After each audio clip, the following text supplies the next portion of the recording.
رہنما عطا تارڑ میڈیا سے گفتگو کر رہے ہیں۔ کی ملکیت تھے جو پاکستان کی عوام کی ملکیت تھے، سرکار کی ملکیت تھے، کم قیمتیں لگوا کر ان کی کم قیمتیں لگوا کر ان کو بہت مہنگے داموں بلیک مارکیٹ میں فروخت کر کے تو ان کا پیسہ اپنی جیب میں ڈالا۔ یہ جو کہا جا رہا ہے کہ یہ کیس اتنا سنگین نہیں ہے یا اتنا سنجیدہ نہیں ہے، یہ کیس چوری کا کیس ہے اور یہ چوری کوئی کروڑوں روپے کی چوری نہیں ہے، یہ اربوں روپے کی چوری ہے جو عمران نیازی نے اور اس کی اہلیہ نے کی ہے۔ اور اس کیس میں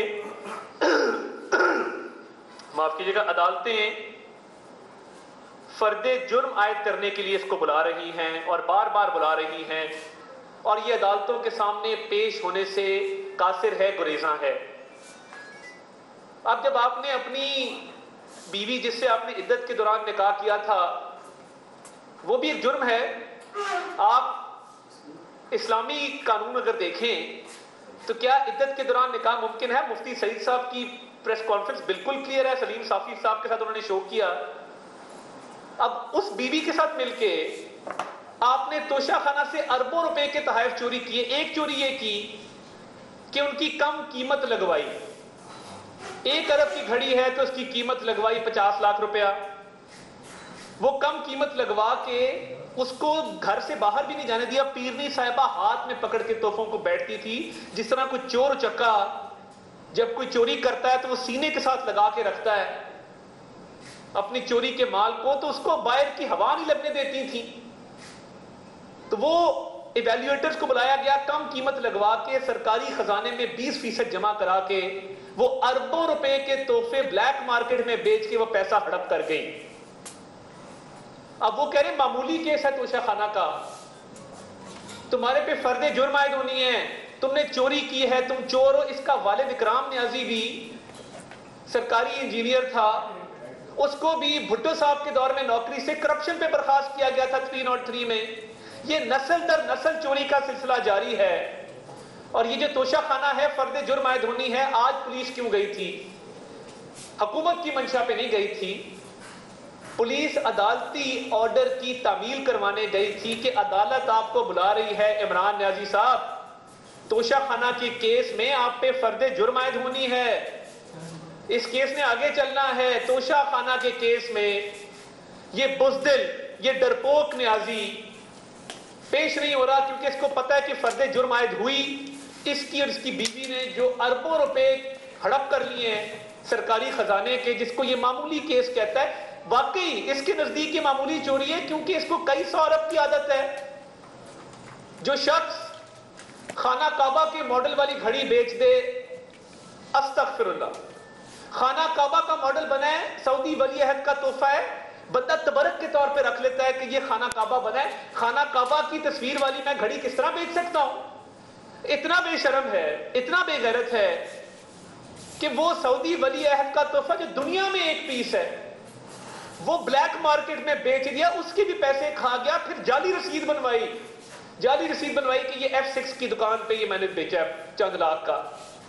بھئی خانہ کعبہ کے ماڈل والی گھڑی کو تو بخش دیتے، یہ اچھی ریاست مدینہ ہے اور امر بالمعروف اور نہی عن المنکر، وہاں پہ مذہبی نعرے لگوا رہا ہے۔ وہ شخص جس نے عدت میں نکاح کیا، جس کی ناجائز بیٹی ہے، جس نے خانہ کعبہ کی ماڈل والی گھڑی بلیک مارکیٹ میں بیچی ہے، وہ ہمیں بتا رہا ہے کہ ہم چور ہیں۔ یہ غور سے سنیں، وہ شخص جس نے عدت میں نکاح کیا، جس سے کیا، اس نے ساری چوری چکاری کر کے اربوں روپے کے توشہ خانہ کے تحائف بلیک مارکیٹ میں بیچے، اور ایک بیٹی ہے جس کو اون کرنے کو تیار نہیں ہے اور دوسروں کو اسلام کا سبق اس زبان سے دے رہا ہے۔ یہ کام نشے کے بغیر ممکن نہیں ہے، نشے کا عادی شخص ہے۔ رانا ثناء اللہ پہ کیس بنایا، اس دن پریس کانفرنس میں آپ سب کے سامنے اس نے اپنی ایک نوسٹل کو دبا کے یوں کھینچا، بندہ اس سے یہ پوچھے کہ ٹیرین جیڈ وائٹ کا کیس اسلام آباد میں چل رہا ہے، وہاں پہ میرٹ پہ کیوں نہیں آرگیو کرتے؟ سیتا وائٹ سسک کی دنیا سے چلی گئی، لاس اینجلس کی کورٹ میں گئی، وہاں اس نے کہا کہ جی میں چاہتی ہوں کہ یہ میری بیٹی ہے، عمران خان اس کو اون کرے، میں چاہتی ہوں کہ میری زندگی کا پتہ نہیں، عمران خان اس بچی کو اون کر کے یا ڈی این اے ٹیسٹ کرائے۔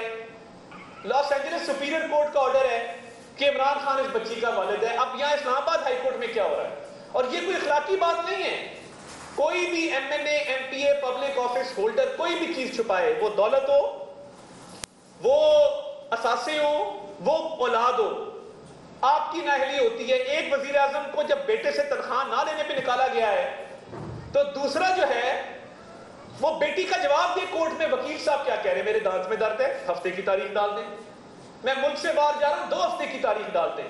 عمران خان اس کیس میں بھرپور کوشش یہ ہے کہ مینٹینیبلٹی پہ، یعنی میرٹ پہ نہیں آرگیو کرنا چاہتا کہ یہ بیٹی ہے کہ نہیں ہے، چھپائی ہے کہ نہیں ہے، پتہ ہے نااہلی ہوگی، پتہ ہے کہ یہاں پہ یہ ذمہ دار ہے، یہ مجرم ہے، وہ وہاں پہ مختلف ہیلے بہانے استعمال کر کے راہ فرار اختیار کی جا رہی ہے کہ یہ کیس مینٹینیبلٹی سے آگے مت چلے، یہ میرٹ پہ کیس نہ سنا جائے۔ اب جو سہولیات عدلیہ کی طرف سے اس کو فراہم کی جا رہی ہے، اس چوری چکاری، ایک اولاد ہونے کے باوجود جو ڈکلیئرڈ نہیں ہے، یہ کیا باقی سیاستدانوں کو ریاست پاکستان میں میسر ہے؟ فرد جرم ہمارے پہ روزانہ کی بنیادوں پر لگتی تھی، جھوٹے کیسوں میں یہ اربوں روپے کی چوری کر کے عدالتوں سے بھاگا ہوا ہے، اور جب عدالتی حکم نامے کی تعمیل کروانے کے لیے پولیس جاتی ہے، یہ ایک ڈرپوک چوہے کی طرح بل میں گھس جاتا ہے۔ آج آپ یقین مانیں میرے طرف سے اطلاعات آئی ہیں، اس نے اپنے آپ کو کمرے میں لاک کر دیا، کمرے میں لاک کر کے کوئی پانی دینے بھی جاتا تھا تو اس کا کہتے ہیں کہ آگے سے آواز آتی ہوئی، باقاعدہ اس کا وہ پنجابی میں کہتے ہیں طرح نکل جاتا تھا اگر کوئی نوک بھی کرتا تھا کہ خاصا پانی پی لیں تھوڑا سا۔ کچھ اندر سے تھوڑی بہت سسکیوں کی بھی آوازیں آئی ہیں۔ یہ وہ شخص ہے جو گرفتاری کے خوف سے آج اپنے آپ کو لاک کر کے، اور شبلی فراز کو اس نے فون کر کے کہا بار کہہ دو میں گھر پہ نہیں ہوں، خدا کا واسطہ مجھے گرفتار نہ ہونے دینا۔ شبلی فراز صاحب نے ایک تحریر دی، جھوٹی تحریر جو عدالت میں پیش ہوگی، خاطر جمع رکھیں۔ وہ کیا تحریر ہے کہ خان صاحب گھر پہ نہیں ہیں، ہم ان کو عدالت میں پیش کروا دیں گے۔ خوف کا عالم دیکھیں کہ یہ اتنا، یہ جو بڑکے مارتا نا آ کے ٹی وی کے اوپر کہ میں فلاں کر دوں گا، دھمکا کر دوں گا، اتنا سا دل ہے، ایک رات حوالات میں نہیں گزار سکتا، روتا ہے، چیخیں مارتا ہے۔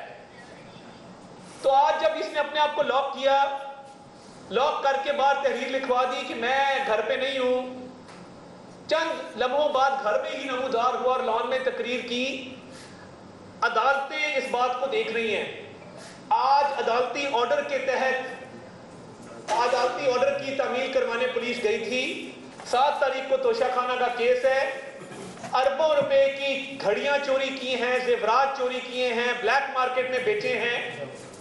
بطور وزیر اعظم اپنے اختیارات کا ناجائز استعمال کیا، بتانا ہوگا عدالت کو کہ فرد جرم کیوں نہیں عائد ہونے دی جا رہی، کیا وجہ ہے کہ فرد جرم آج تک عائد نہیں ہوئی؟ کیونکہ یہ ان کیسز سے بھاگنا چاہتا ہے، تاخیر کا شکار کرنا چاہتا ہے۔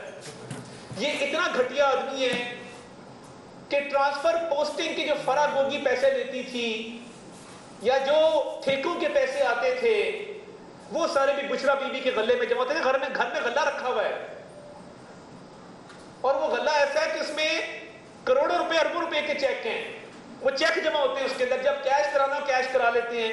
یہی وجہ ہے کہ فراگوگی کے اکاؤنٹ میں جو عمران خان کی بینامی دار ہے، 1.6 ارب روپیہ کیش ڈپازٹ 3 سال میں آیا ہے۔ میرے پاس ساری تفصیلات موجود ہیں۔ یہ جو معمولی کہہ رہا ہے نا، معمولی، میں تو بس تھوڑا سا ہی کرتا ہوں، 1.6 ارب جو کیش ڈپازٹ آیا ہے فراگوگی کے اکاؤنٹ میں، سارا بینامی پیسہ اس کا ہے۔ توشے خانے کی گھڑیاں بیچتی، وہ سارا پیسہ اس کا ہے۔ جو ٹھیکوں میں پوسٹنگ ٹرانسفر میں کمیشن لیتے رہے، وہ سارا پیسہ اس کا ہے۔ ذریعہ آمدن عمران خان کا پورے پاکستان کو نہیں پتا۔ مجھے آپ بتا دیں، آپ صحافی بیٹھے ہیں، مجھے بتا دیں 400 کنال کا محل مینٹین کیسے ہوتا ہے؟ اس کا ذریعہ آمدن کیا ہے؟ یہ پیسے کہاں سے کماتا ہے؟ میں کئی 100 ٹاک شوز کیے ہیں، میں نے ہمیشہ پوچھا ہے کہ اس کا ذریعہ آمدن بتا دیں۔ پی ٹی آئی کا کوئی رہنما ذریعہ آمدن نہیں بتا سکا کہ یہ پیسے کہاں سے کماتا ہے، کہاں سے خرچتا ہے۔ اب اس میں توشہ خانہ کا کیس اب حتمی مراحل میں داخل ہونا ہے، ٹرائل چلنا ہے۔ ڈر اور خوف کی وجہ سے جس تہ خانے میں یہ چھپتا ہے، یا جہاں پہ آج یہ بھی اطلاعات ہے کہ اس نے پہلے جب پولیس کی اطلاع تھی اس نے اپنے آپ کو واش روم میں لاک کیا، بڑی مشکل کمرے میں آ کے پھر کنڈی لگائی، اور 3-4 لاکس ہیں جو یہ لگاتا ہے۔ اور یہ اتنا ہی بہادر ہے کہ عورتیں اور بچے باہر جمع کر کے اور اندر سے کہہ دیجیے میں گھر پہ نہیں ہوں، خدا کا واسطہ ہے مجھے ریسٹ نہ ہونے دینا۔ ٹیلین جیٹ وائٹ کا جواب دینا نا کسی نے اس ملک میں، یا نہیں دینا، یا یہ جائز ہے کہ آپ اپنی بیٹی ڈکلیئر نہ کریں تو کوئی بات نہیں، آپ کو کوئی نہیں پوچھے گا۔ عدالتوں کو وہی سلوک کرنا ہوگا جو ہر پاکستان کے عام شہری کے ساتھ کیا جاتا ہے جب وہ عدالت میں نہیں پیش ہوتے۔ کسی عام شہری کا، آپ کے میرے جیسے کا، جب ناقابل ضمانت اریسٹ وارنٹ جاری ہوتا ہے تو عدالتوں میں پیش ہونا پڑتا ہے، عدالتوں کے سامنے اپنے خلاف لگائے گئے الزامات کا جواب دینا ہوتا ہے۔ کیمرے پہ آ کے جواب دینا کافی نہیں ہے،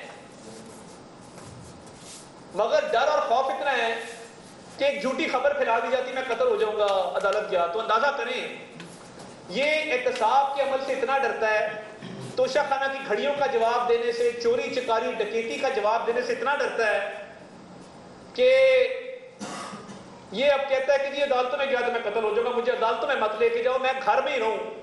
اور جو آج آپ نے ٹیپ سنی جو وہاں پہ باہر کاروبار چل رہا ہے زمان پارک کے، جو وہاں پہ نازیبہ حرکات چل رہی ہیں، کون اس کا نوٹس لے گا؟ یہ ہو کیا رہا ہے اس ملک کے اندر؟ ہم اکانومی کو بھی ٹھیک کریں، ہم ایک خستہ بستہ پاکستان چھوڑ کے جائیں 2018 میں 4 سال میں پوری معیشت کا بھٹا بٹھا دیا، کیونکہ سارا دن پیسے جمع کرنے کی ترکیبیں، یہ پورا گینگ بیٹھتا تھا، فرا گوگی، احسن جمیل گجر، عمران خان اور بشرا بی بی، اور بیٹھ کے طے کرتے تھے کہ آج اس ملک کو کس طرح لوٹنا ہے، کس طرح اس کی جڑوں کو کھوکھلا کرنا ہے۔ اور یہ عجیب منطق بن گئی ہے کہ 400 بندہ لاؤ اور عدالتوں سے جو مرضی آرڈر لے لو، کل بھوشن جادے بھائی کا 400 بندے لے کے اپنی مرضی کا آرڈر لے جائے گا اس عدالتوں سے۔ چوری تم کرو، چکاری تم کرو، بیٹی کو تم نہ ڈکلیئر کرو، عدت میں نکاح